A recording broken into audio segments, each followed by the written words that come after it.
Estar bien ajustado a una sociedad profundamente enferma no es una medida de salud.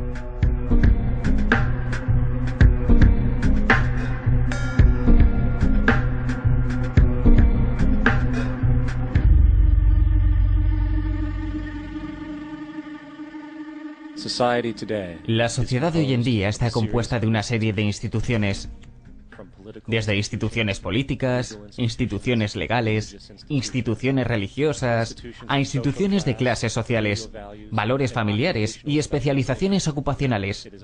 Es evidente la profunda influencia que estas estructuras tradicionalizadas tienen en formar nuestro entendimiento y nuestra perspectiva. Y sin embargo, de todas estas instituciones sociales en las que nacemos, en las que somos dirigidos o que nos condicionan, no parece haber un sistema más dado por sentado y a la vez incomprendido que el sistema monetario. Adoptando casi proporciones religiosas, el sistema monetario establecido existe como una de las formas de fe más incuestionadas que existen. Cómo se crea el dinero, los principios que lo gobiernan y cómo afecta realmente a la sociedad son asuntos que no cotizan en los intereses de la mayoría de la población.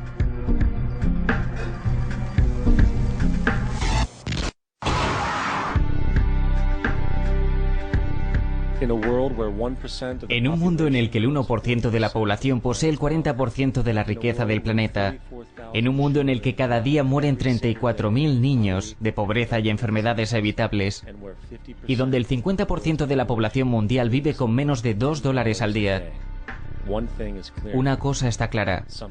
Hay algo que funciona extremadamente mal. Y tanto si somos conscientes de ello como si no, la sangre vital de todas nuestras instituciones establecidas y por tanto de la misma sociedad es el dinero. Por tanto, entender esta institución de la política monetaria es crucial para entender por qué nuestras vidas son como son.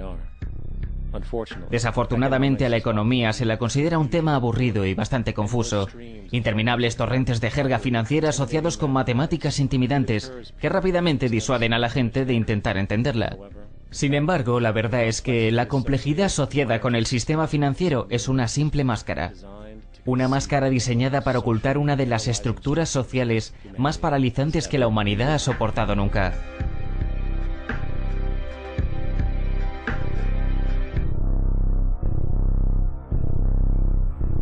Uno. Nadie vive más esclavizado que aquellos quienes falsamente creen ser libres.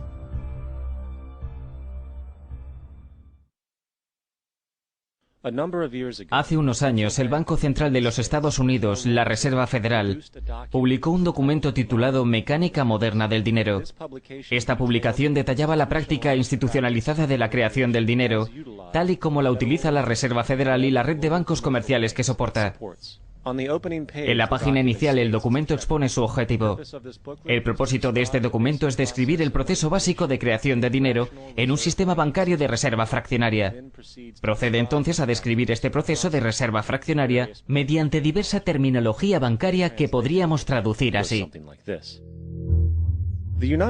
El gobierno de los Estados Unidos decide que necesita dinero, así que llama a la Reserva Federal y solicita, digamos, $10 billones. La Fed responde diciendo, claro, les compraremos bonos del gobierno por ese valor. Así que el gobierno toma unos trozos de papel, los pinta con unos dibujos con aspecto oficial y los llama bonos del tesoro. Entonces les asignan un valor a estos bonos de $10 billones y se los envía a la Fed. A su vez, la gente de la Fed produce también un montón de impresionantes trozos de papel, solo que esta vez les llaman billetes de la Reserva Federal, dándole también a su papel un valor de $10 billones. La Fed toma entonces estos billetes y los intercambia por los bonos. Una vez el intercambio se ha realizado, el gobierno toma los 10 billones en billetes de la Reserva Federal y los deposita en una cuenta bancaria. Y desde el momento de su depósito, los billetes se convierten oficialmente en moneda de curso legal, añadiendo 10 billones a la oferta de dinero de los Estados Unidos. Y ahí lo tenemos. 10 billones de dinero nuevo han sido creados. Por supuesto, este ejemplo es una generalización, ya que en realidad esta transacción ocurriría electrónicamente, sin usar papel en absoluto. De hecho, solo el 3% de la oferta de dinero de los Estados Unidos existe en moneda física. El restante 97% existe esencialmente solo en computadoras. Ahora bien, los bonos del gobierno son por definición instrumentos de deuda. Y cuando la Fed compra estos bonos, con dinero que básicamente ha sido creado de la nada, el gobierno está de hecho prometiendo devolver ese dinero a la Fed. En otras palabras, el dinero se ha creado de una deuda. Esta asombrosa paradoja de cómo dinero o valor puede ser creado de una deuda o una obligación quedará más clara al continuar con este ejercicio. Así pues, el intercambio se ha realizado y ahora hay 10 billones depositados en la cuenta de un banco comercial. Aquí es donde realmente esto se pone interesante, ya que basándose en el principio de la reserva fraccionaria, ese depósito de 10 billones pasa a ser instantáneamente parte de las reservas del banco, igual que cualquier otro depósito. Y en cuanto a los requisitos sobre reservas, según aparece en Mecánica Moderna del Dinero, un banco por requisito legal debe mantener reservas iguales a un porcentaje establecido de sus depósitos. Esto se cuantifica después declarando bajo las regulaciones actuales el requisito de reserva para la mayoría de las cuentas de transacción es del 10%. Esto significa que con un depósito de 10 billones, el 10%, un billón, es retenido como reserva, mientras los otros 9 millones son considerados reserva en exceso y pueden ser utilizados como base para nuevos préstamos. Ahora es lógico asumir que estos 9 billones son literalmente sacados de los existentes 10 billones depositados. Sin embargo, en realidad este no es el caso. Lo que en realidad sucede es que los 9 billones son simplemente creados de la nada, además de los 10 billones de dólares depositados. Así es como la oferta de dinero se expande. Como se expone en Mecánica Moderna del Dinero, por supuesto, los bancos no hacen realmente efectivos los préstamos con el dinero que reciben como depósitos. Si hicieran esto, no se crearía dinero adicional. Lo que hacen al conceder préstamos es aceptar pagarés, a cambio de créditos, para la cuenta de los prestatarios. En otras palabras, los 9 billones pueden ser creados de la nada, simplemente porque hay una demanda por un préstamo por esa cantidad y porque hay 10 billones depositados para satisfacer los requisitos de reserva. Ahora, asumamos que alguien entra en un banco y pide prestados los recién disponibles 9 billones de dólares. Lo más probable es que a su vez esa persona tome el dinero y lo deposite en su propia cuenta bancaria. El proceso luego se repite, ya que esos depósitos se convierten en parte de las reservas del banco. El 10% se separa y a su vez el 90% de los 9 billones. Es decir, 8,1 billones están ahora disponibles como nuevo dinero generado para nuevos préstamos. Y por supuesto, esos 8,1 billones pueden ser prestados y redepositados creando 7,2 billones adicionales. Después 6,5, 5,9 billones, etc. Este ciclo de depósito, creación de dinero, préstamo, puede técnicamente continuar hasta el infinito. El resultado matemático es que cerca de 90 billones de dólares pueden crearse a partir de los 10 billones originales. En otras palabras, por cada depósito realizado en el sistema bancario, pueden crearse una burbuja de 9 veces el monto de dicho depósito. ¿Necesitado de dinero? Pídale al atento Bank of America una taza de dinero instantáneo tranquilizador. DINERO, en forma de conveniente préstamo personal. Así que ahora que comprendemos cómo se crea el dinero por este sistema bancario de reserva fraccionaria, podría ocurrírsenos una pregunta lógica pero de difícil respuesta. ¿Qué es lo que le da valor a este nuevo dinero creado? La respuesta es el dinero que ya existe. El nuevo dinero esencialmente le roba valor al dinero existente, ya que el monto total de dinero va creciendo independientemente de la demanda de bienes y servicios. Y como la oferta y la demanda deben equilibrarse, los precios suben disminuyendo el poder adquisitivo de cada dólar. Esto generalmente se conoce como inflación. Y la inflación es esencialmente un impuesto oculto a la gente. ¿Cuál es el consejo que uno generalmente recibe? Es este: aumenten la moneda. No dicen degraden la moneda, no dicen devalúen la moneda, no dicen estafen a las personas que están a salvo, dicen bajen los tipos de interés. El engaño real es cuando distorsionamos el valor del dinero. Cuando creamos dinero de la nada no tenemos más ahorros. Y sin embargo sí existe lo que llamamos capital. Así que mi pregunta se reduce a esto: ¿cómo diablos podemos esperar resolver los problemas de inflación? ¿Esto es el aumento de la oferta de dinero con más inflación? Por supuesto, no se puede. El sistema de reserva fraccionaria y su expansión monetaria asociada es inherentemente inflacionario, ya que el hecho de aumentar la oferta monetaria sin existir una expansión proporcional de bienes y servicios en la economía degradará siempre la moneda. De hecho, un rápido vistazo a los valores históricos del dólar americano, comparado con la oferta monetaria, confirma este punto de forma definitiva. La relación inversamente proporcional es obvia. Un dólar de 1913 equivale a 21,60 dólares del 2007. Eso significa un 96% de la devaluación desde que se creó la Reserva Federal.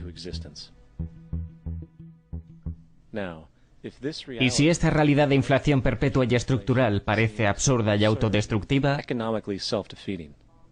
esperen un segundo, ya que sin razón es quedarse cortos respecto a cómo opera realmente nuestro sistema financiero, puesto que en nuestro sistema financiero el dinero es deuda y deuda es dinero.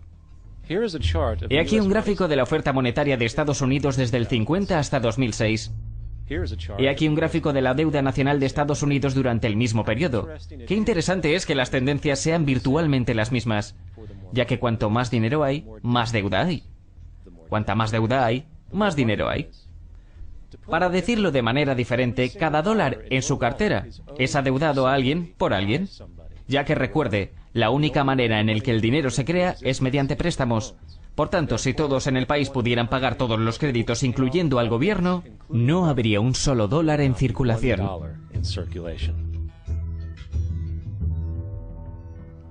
Si no hubiera deuda en nuestro sistema monetario, no habría dinero alguno.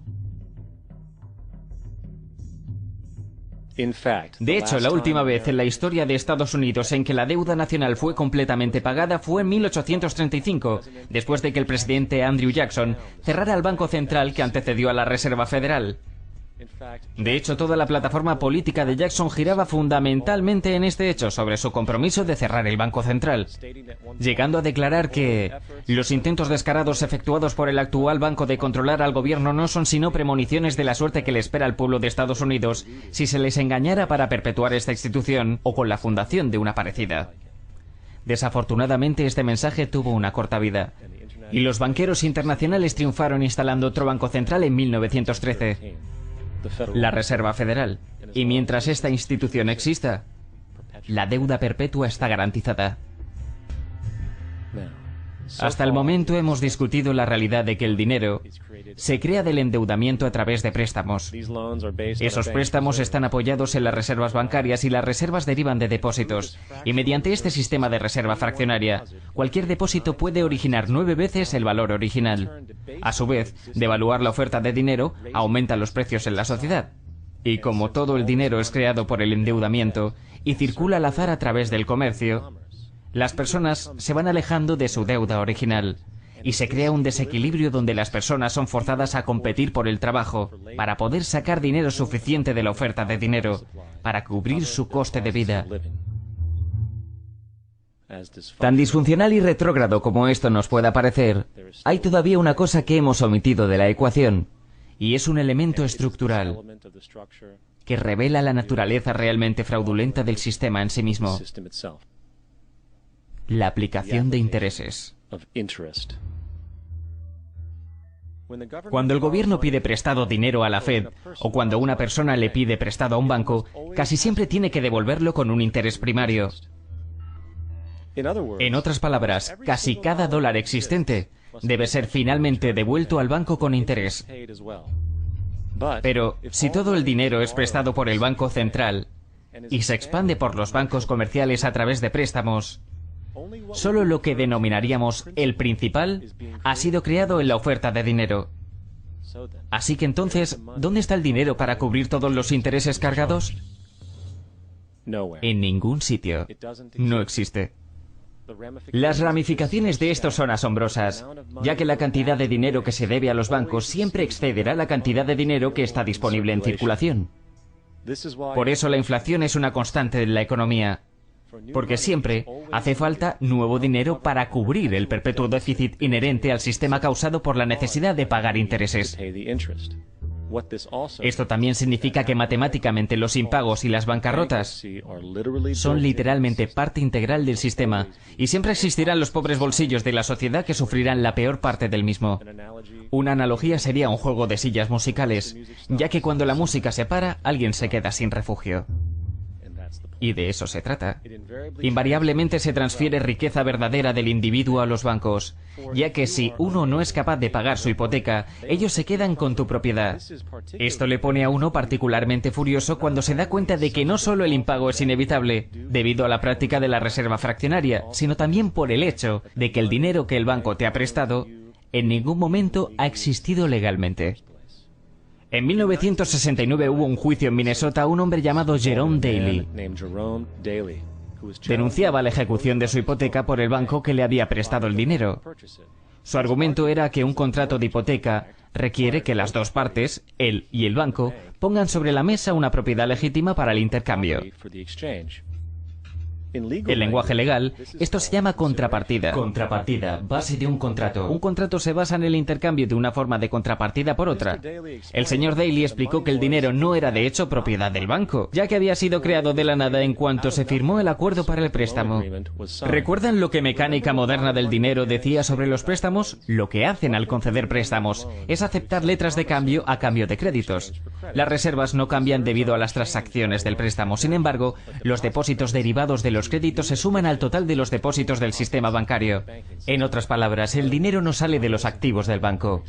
El banco simplemente se lo inventa, sin poner nada propio sobre la mesa, excepto una obligación teórica sobre el papel. Al avanzar el juicio fue el turno de declarar del presidente del banco, el señor Morgan.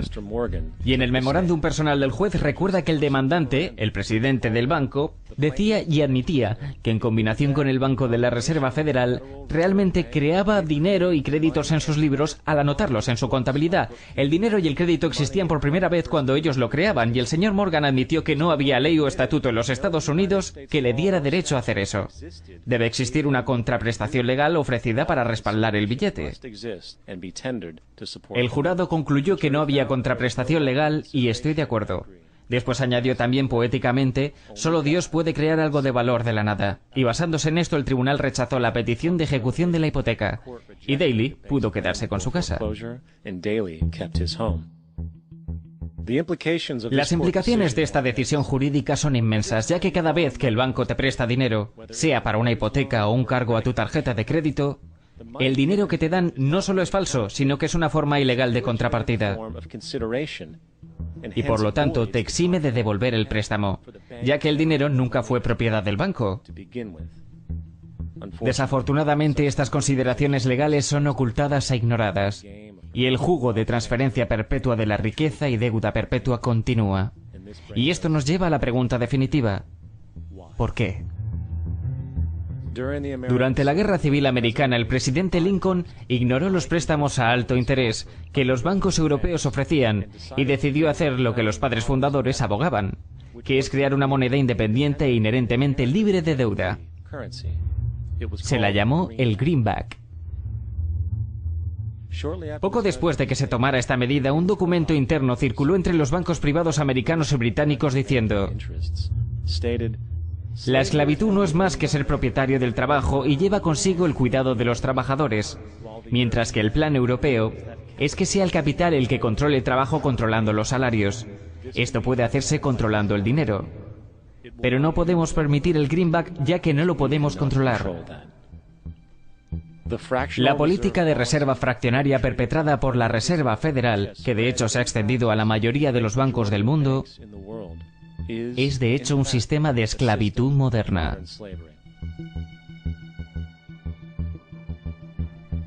Piénsenlo.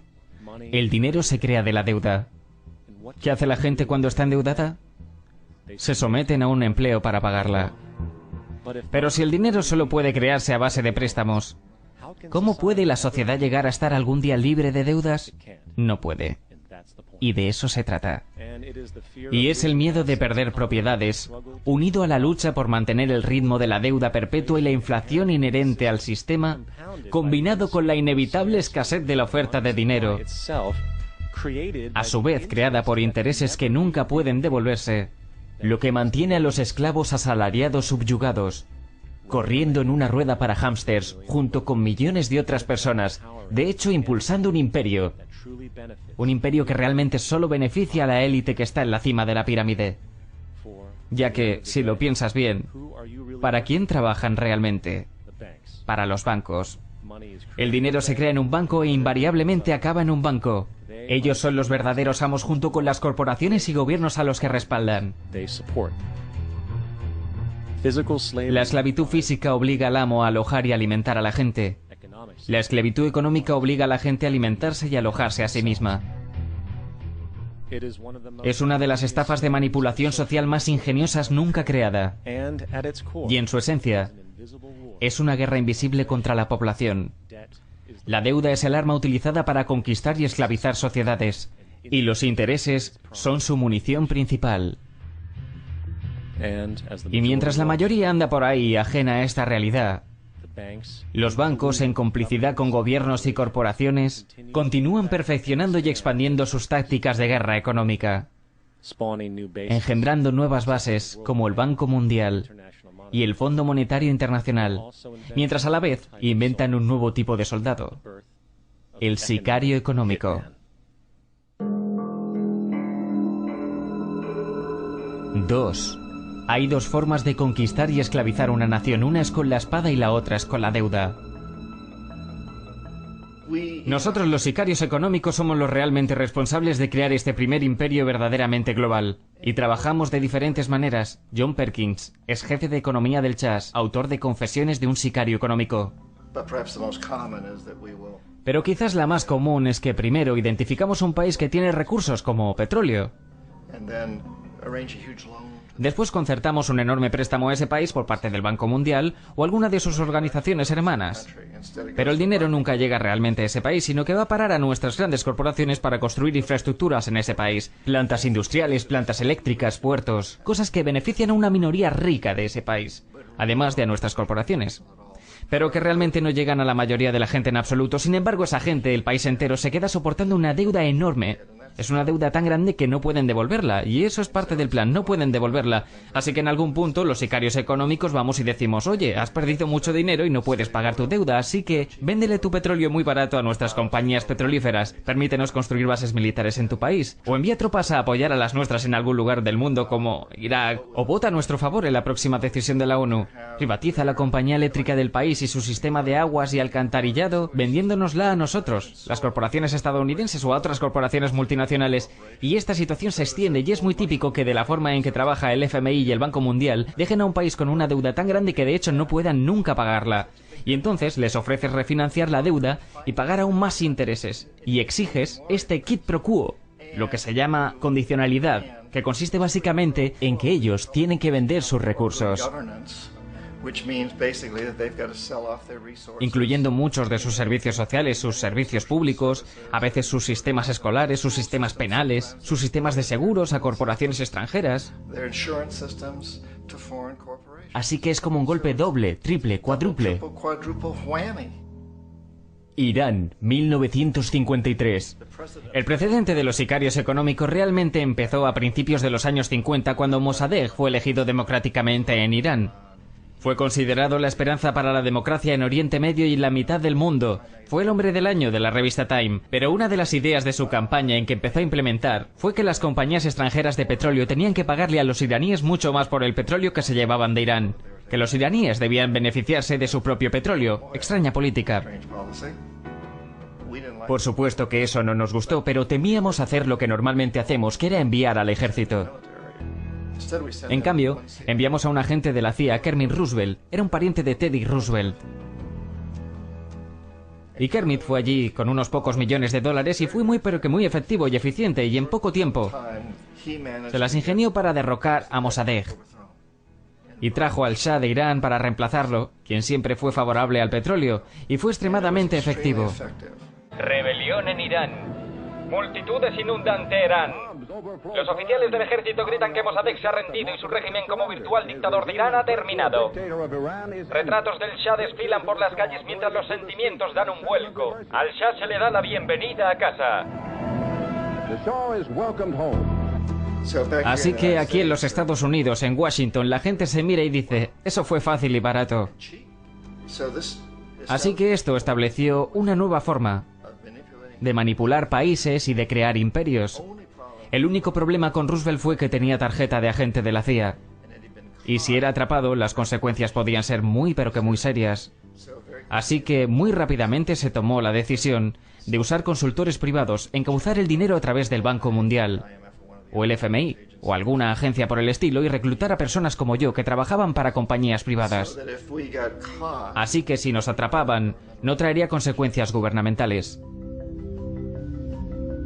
Guatemala, 1954. Cuando Arbenz se convirtió en presidente de Guatemala, el país estaba en manos de la compañía United Fruit, la gran corporación internacional, y Arbenz basó su campaña en un lema que decía: queremos devolverle la tierra a la gente. Y una vez más que tomó el poder, implementó políticas que harían exactamente eso: devolverle la tierra a la gente. A United Fruit no le gustó mucho eso.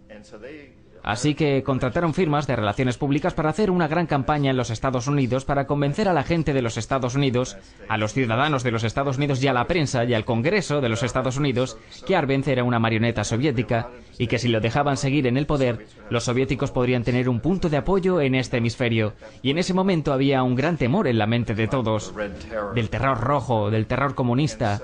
Entonces, para cortar la historia de esta campaña de relaciones públicas, llegó el compromiso de parte de la CIA y de los militares de eliminar a este hombre. Y de hecho lo hicimos. Enviamos aviones, enviamos soldados, enviamos chacales. Lo enviamos todo para eliminarlo y así lo hicimos. Y tan pronto como fue destituido de su cargo, el chico nuevo, el que tomó el control después de él, básicamente devolvió todo a las grandes corporaciones internacionales, incluyendo, como no, a United Fruit.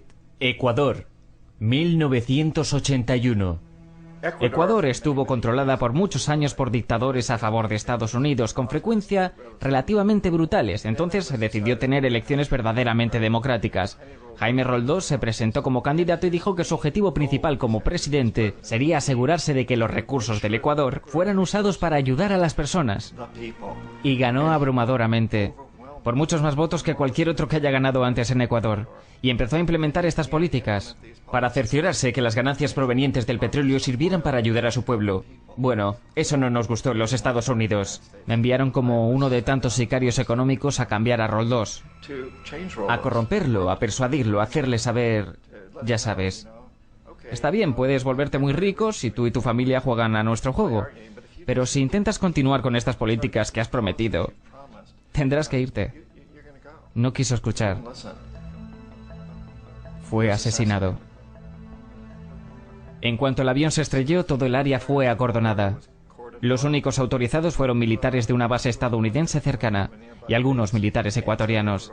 Cuando se inició la investigación, 2 de los testigos clave murieron en accidentes de coche, antes de que tuvieran oportunidad de testificar.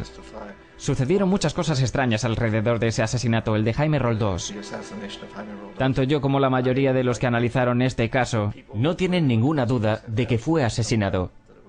Y por supuesto, en mi posición de sicario económico, obviamente esperaba que algo le sucediera a Jaime, ya fuera un golpe de estado o un asesinato, no estaba seguro, pero tenía que ser eliminado porque no se estaba dejando corromper, de la manera que nosotros queríamos hacerlo, claro. Panamá, 1981. Omar Torrijos, el presidente de Panamá, fue uno de mis favoritos. Realmente me gustaba, era muy carismático, era un tipo que realmente quería ayudar a su país. Y cuando traté de sobornarlo o corromperlo me dijo: mira, Juan, me llamaba Juanito, mira, Juanito, no necesito el dinero. Lo que realmente necesito es que mi país sea tratado con justicia. Necesito que los Estados Unidos indemnice a mi pueblo por toda la destrucción que han hecho aquí. Necesito estar en una posición donde pueda ayudar a otros países latinoamericanos a ganar su independencia y ser libres de esta presencia terrible del norte. Ustedes han abusado seriamente de nosotros. Necesito tener el canal de Panamá nuevamente en manos de panameños. Eso es lo que quiero. Así que déjame en paz. No trates de sobornarme. Fue en mayo de 1981 que Jaime Roldós fue asesinado. Y Omar era muy consciente de esto. Torrijos reunió a su familia y dijo: probablemente yo sea el próximo. Pero está bien. porque he hecho lo que vine a hacer. Renegocié el canal ahora estará en nuestras manos.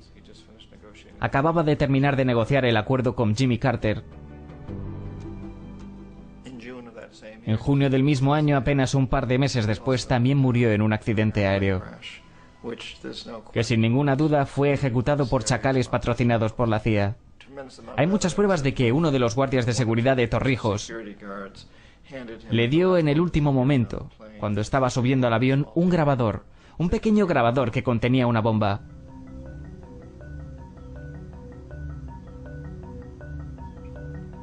Venezuela. Me resulta interesante ver cómo este sistema ha continuado casi de la misma manera durante años y años, excepto que los sicarios económicos han ido mejorando en su labor. Entonces tenemos el caso muy reciente de lo que sucedió en Venezuela.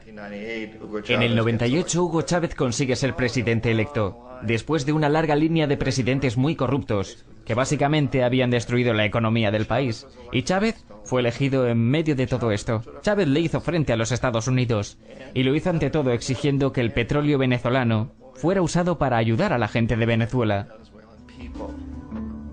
Bueno, eso no nos gustó en los Estados Unidos. Así que en 2002 se organizó un golpe de Estado que, no tengo ninguna duda, igual que la mayoría de la gente, que la CIA estuvo detrás del mismo.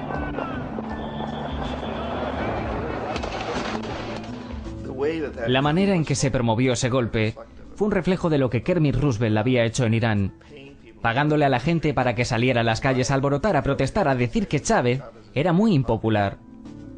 Ya sabes, si consigues unos pocos miles de personas que hagan eso, la televisión puede hacerlo parecer como que es el país entero. Y las cosas comienzan a proliferar rápidamente. Excepto en el caso de Chávez, que fue lo suficientemente inteligente y la gente lo apoyó fuertemente, tanto que lo superaron. Y eso fue un momento excepcional en la historia de América Latina. Irak, 2003. Irak es en realidad el ejemplo perfecto de la manera en que todo el sistema funciona. Nosotros, los sicarios económicos, somos la primera línea de defensa. Vamos allí, tratamos de corromper a los gobiernos y convencerlos de aceptar esos enormes préstamos que luego usamos como influencia para adueñarnos de ellos. Si fallamos, como fallé en Panamá con Omar Torrijos y en Ecuador con Jaime Roldós, hombres que se negaron a ser corrompidos, entonces la segunda línea de defensa es enviar a los chacales. Y los chacales o bien derrocan a los gobiernos o los asesinan. Y una vez que eso sucede, un nuevo gobierno entra y, por supuesto, se atiene a las instrucciones porque el nuevo presidente sabe lo que le pasará. En el caso de Irak, ambas cosas fallaron. Los sicarios económicos no pudieron llegar hasta Saddam Hussein. Lo intentamos muy arduamente, tratamos de hacerlo aceptar un trato muy similar al que había aceptado la Casa de Saud en Arabia Saudita, pero no quiso aceptar. Entonces los chacales fueron a eliminarlo. No pudieron. Su seguridad era muy buena. Después de todo, había trabajado una vez para la CIA. Fue contratado para asesinar al presidente anterior de Irak y fracasó. Pero conocía el sistema. Así que en el 91 enviamos tropas y sacamos a los militares iraquíes. Así que asumimos que en este punto Saddam aceptaría nuestras condiciones. Podríamos haberle eliminado, por supuesto, en ese momento. Pero no quisimos porque es el tipo de hombre fuerte que nos gusta. Controla a su pueblo, controlar a los kurdos, mantener a los iraníes en su frontera y seguir bombeando petróleo para nosotros, y que en el momento que elimináramos a su ejército aceptaría. Así que los sicarios económicos volvieron en los 90, pero sin éxito. Si hubieran tenido éxito, todavía estaría gobernando el país. Le estaríamos vendiendo los cazas que quisiera y cualquier otra cosa que quisiera, pero no pudieron, no le convencieron. Los chacales tampoco pudieron con él esta vez, así que enviamos de nuevo a los militares y esta vez completamos el trabajo y lo eliminamos. Y en el proceso creamos negocios de construcción muy lucrativos para nosotros. Teníamos que reconstruir el país que esencialmente acabábamos de destruir, lo que es muy buen negocio si uno tiene grandes empresas de construcción. Así que Irak nos muestra las tres fases. Los sicarios económicos fracasaron allí. Los chacales también. Y como medida final enviamos al ejército. Y de esa manera hemos creado realmente un imperio, pero lo hemos hecho muy sutilmente, en clandestino. Los imperios se construían militarmente en el pasado y todo el mundo sabía que era así. Los británicos sabían que estaban construyendo uno, los franceses, los romanos, los griegos, y estaban orgullosos de ello. Siempre tenían alguna excusa como extender la civilización o alguna religión. Algo así, pero siempre sabían que lo estaban haciendo, nosotros no. La mayoría de la gente de los Estados Unidos no tiene ni idea. No sabe que vivimos de los beneficios de este imperio clandestino. De que hoy hay más esclavitud en el mundo que nunca en la historia. Entonces uno debe preguntarse, bueno, si esto es un imperio, ¿quién es el emperador? Obviamente nuestros presidentes de los Estados Unidos no son emperadores. Un emperador es alguien a quien no se elige, no sirve por un tiempo limitado. Y no responde ante nadie, esencialmente. Así que no podemos calificar a nuestros presidentes de eso. Pero tenemos lo que yo considero lo equivalente a un emperador. Y es lo que llamo corporatocracia. La corporatocracia es este grupo de hombres que dirigen las grandes corporaciones. Y realmente actúan como el emperador de este imperio. Controlan los medios o bien directamente siendo sus propietarios o con la publicidad.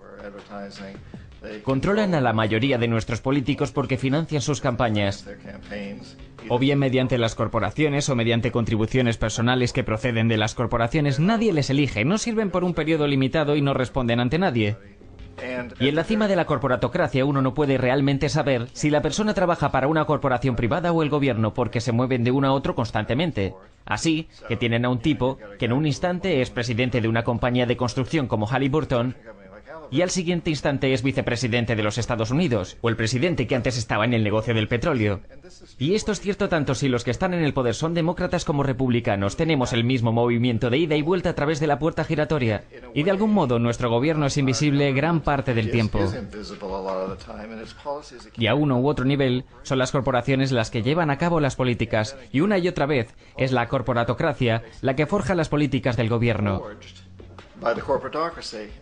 Y luego las presenta al gobierno y se convierten en políticas, así que hay una relación increíblemente íntima entre ellos. Esto no es ninguna teoría conspiratoria. Esta gente no tiene que juntarse a conspirar para hacer cosas. Trabajan todos bajo un supuesto fundamental. Y es que deben maximizar los beneficios sin importar el coste social o medioambiental.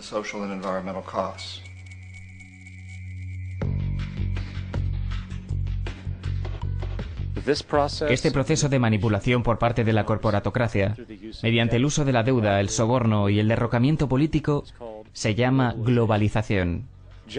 Igual que la Reserva Federal mantiene al público estadounidense en una posición de servidumbre forzada mediante la deuda perpetua, la inflación y el interés, el Banco Mundial y el FMI juegan ese papel a escala global. La trampa básica es simple: provocar el endeudamiento de un país bien por su propia imprudencia o corrompiendo al líder de ese país. Entonces, imponer condicionalidades o políticas de ajuste estructural, que a menudo consisten en lo siguiente: devaluación de la moneda. Cuando el valor de la moneda cae, lo mismo ocurre con todo lo valorado con ella. Esto pone los recursos indígenas a disposición de los países depredadores, a una fracción de su valor real. Grandes recortes en la financiación de programas sociales que habitualmente incluyen la educación y el sistema sanitario, comprometiendo el bienestar e integridad de la sociedad, dejando al público vulnerable a la explotación. Privatización de empresas públicas. Esto significa que sistemas socialmente importantes pueden ser adquiridos y regulados por corporaciones extranjeras que buscan beneficios. En 1999, el Banco Mundial instó al gobierno boliviano a vender el sistema público de aguas de su tercera ciudad más grande a una subsidiaria de la corporación estadounidense Bechtel. En cuanto esto ocurrió, las facturas del agua para los ya empobrecidos residentes se dispararon. No fue hasta que hubo la revuelta popular total que se anuló el contrato con Bechtel.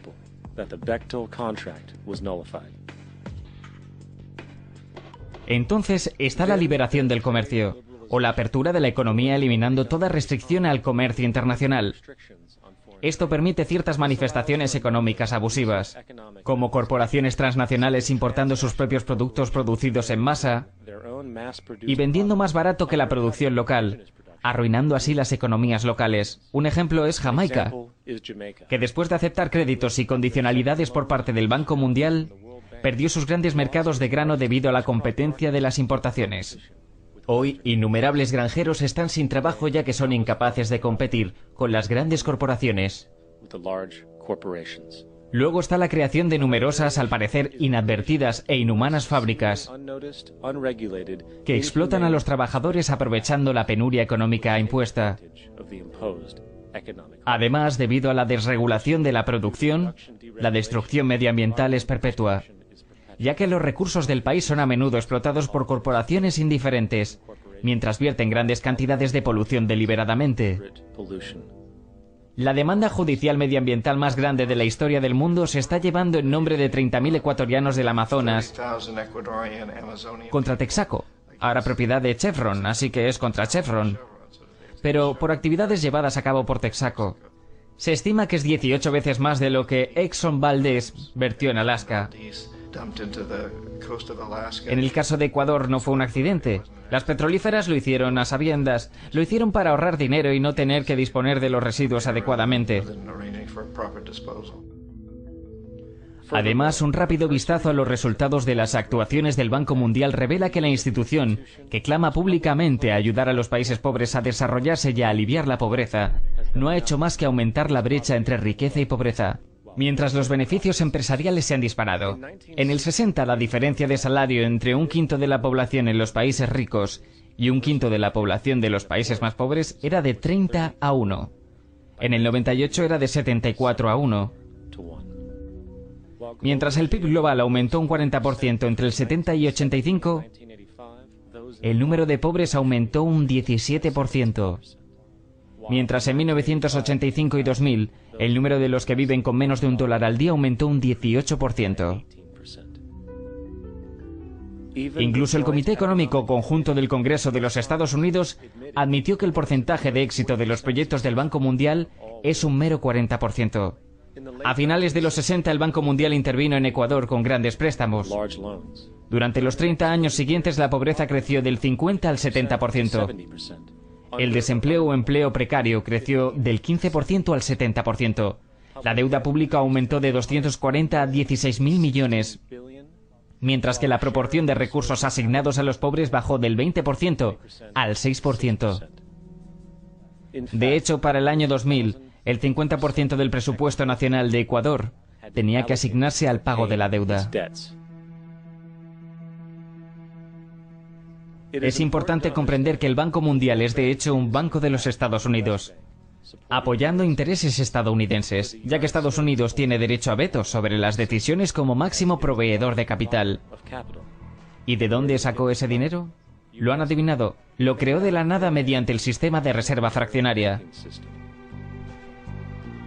De las 100 mayores economías basándonos en el PIB, 51 son corporaciones.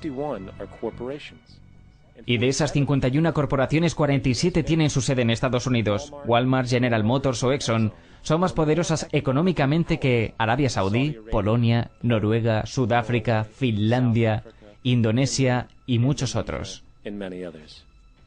Y mientras las barreras protectoras del comercio se eliminan, las monedas se juntan y se manipulan en mercados flotantes, y las economías estatales se derriban en favor de la competencia abierta en un capitalismo global. El imperio se expande. Te levantas en tu pequeña pantalla de 21 pulgadas y aúllas sobre América y la democracia. No hay América, no hay democracia. Solo hay IBM, ITT, IATT, DuPont, Dow, Union Carbide y Exxon. Esas son las naciones del mundo de hoy en día. ¿De qué crees que hablan los rusos en sus consejos de estado de Karl Marx? Sacan sus gráficos de programación lineal, teorías de decisión estadísticas, soluciones de mínimos y máximos y computan la probabilidad precio-coste de sus transacciones e inversiones exactamente igual que nosotros. Ya no vivimos en un mundo de naciones e ideologías, señor Bill.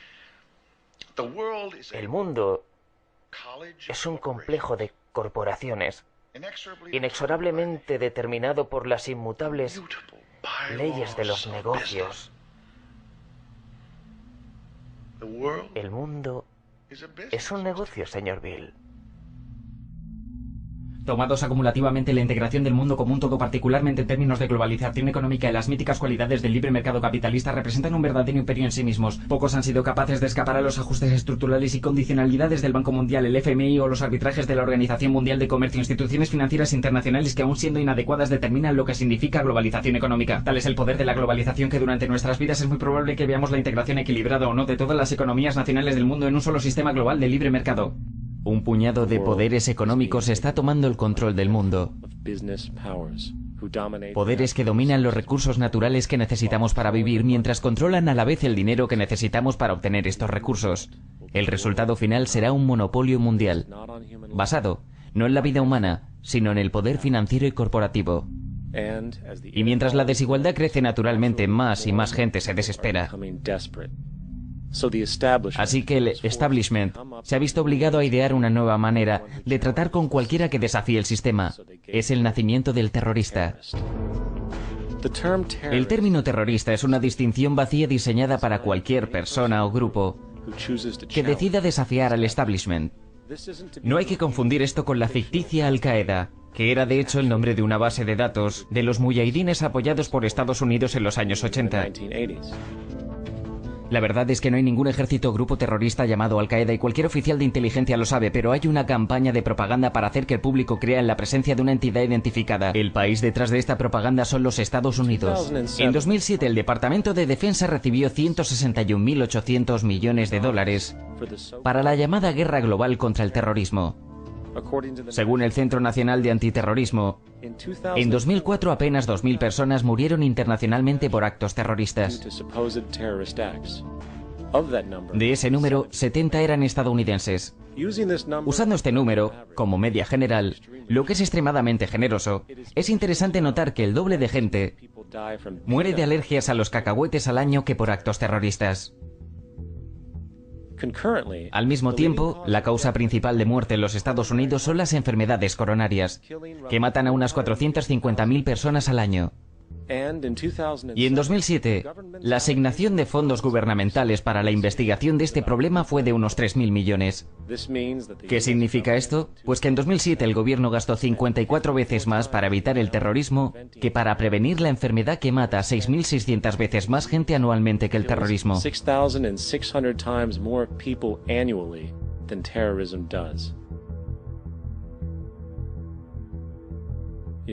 Sin embargo, como los nombres terrorismo y Al-Qaeda aparecen arbitrariamente en cada noticiario, en relación con cada acción contra intereses estadounidenses, el mito no para de crecer.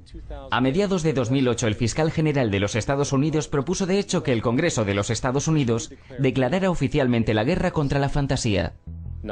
Sin mencionar que desde julio de 2008 hay ahora más de 1 millón de personas en la lista de gente a vigilar por terrorismo en los Estados Unidos.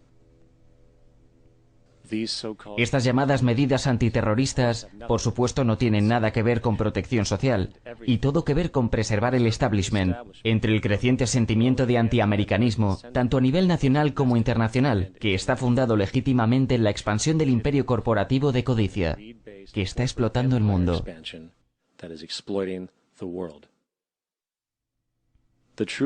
Los verdaderos terroristas de nuestro mundo no se reúnen en la oscuridad a medianoche, o gritan "Alá es grande" antes de alguna acción violenta.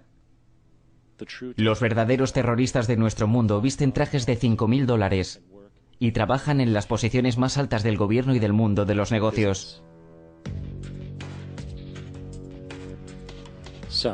Entonces, ¿qué hacemos?